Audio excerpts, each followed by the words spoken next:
আমাদের এই ব্রাজিলের জার্সিতে ঘামের দাগ আছে, রক্তের দাগ আছে, কাদার দাগ আছে, কিন্তু কোনো কলঙ্কের দাগ নাই। আসলেই কি তাই? रुको जरा सबर करो। বেশি দূরে যাব না, সালটা 1995, ব্রাজিল ভার্সেস আর্জেন্টিনার ফুটবল ম্যাচ। চমৎকার একটি ক্রসে গোল দেন ব্রাজিলের তুলিও মার্ভেলিয়া।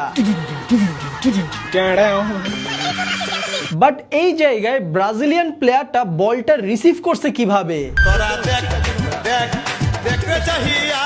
আরো দুইবার দেখেন। হাত দিয়ে বলটি থামিয়ে তারপর দিয়ে দিল চমৎকার গোল। গোল হওয়ার সাথে সাথেই কিন্তু আর্জেন্টিনার প্লেয়াররা তেড়ে যায় রেফারির দিকে হ্যান্ডবলের নোটিশ দেওয়ার জন্য,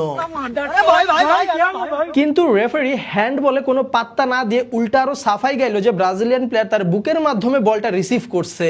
अच्छा है मैं अंधा हूँ। এখন কিন্তু রেফারি অনেক ভালো, সবকিছু fair. Happy, very happy. No cheating. No cheating. আর হাত দিয়ে তো গোল দেয় শুধুমাত্র ম্যারাডোনা।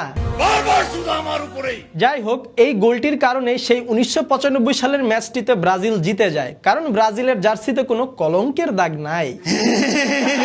হ্যান্ডবলের মাধ্যমে গোল দেওয়ার ইতিহাস আরো অনেক আছে, সেই মান্দা তামলে যাইতে হবে না। 2010 সালের কথা, ব্রাজিল বনাম আইভরি কোস্টের ম্যাচ।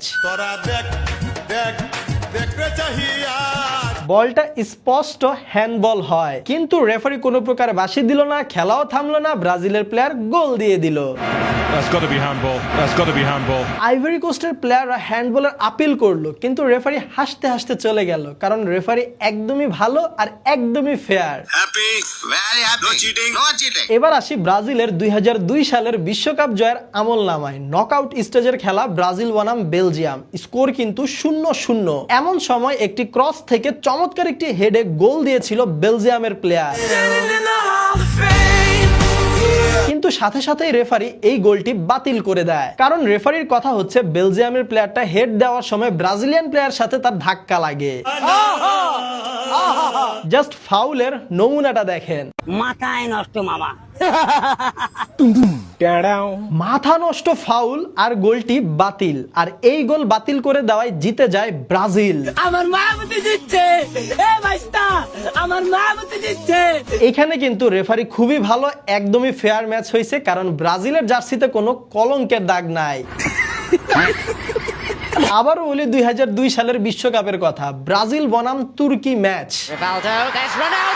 খেলা কিন্তু 1-1 সমতায় আছে, খেলার 85 মিনিট হয়ে গেছে। এমন সময় ব্রাজিল একটি অ্যাটাক দিল, আর তুর্কির ডিফেন্ডার ব্রাজিলের প্লেয়ারের জার্সি ধরে টান দিচ্ছে, কিন্তু কোথায়? ডি বক্সের বাহিরে।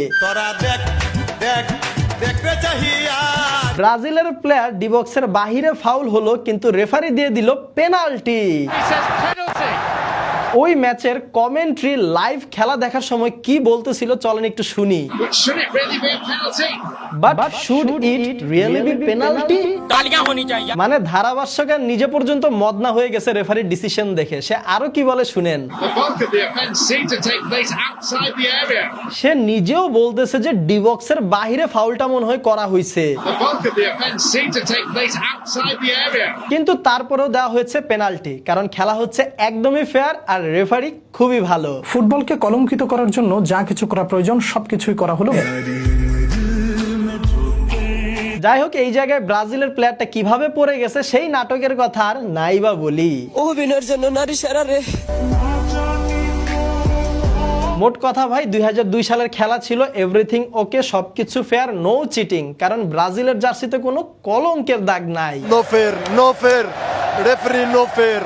জাস্ট 1 ঘন্টার রিসার্চ করে এত আমল নামা পেয়ে গেছি, তাহলে চিন্তা করেন ইতিহাস লারা দিলে আর কি কি বের হয়ে আসতে পারে। দেখা হয় নাই চক্ষু মিলিয়া, ঘর হতে শুধু 2 পা ফেলিয়া। এইগুলা মনে হয় সবকিছুই এআই, কারণ ব্রাজিলের জার্সিতে কোনো কলঙ্কের দাগ নাই।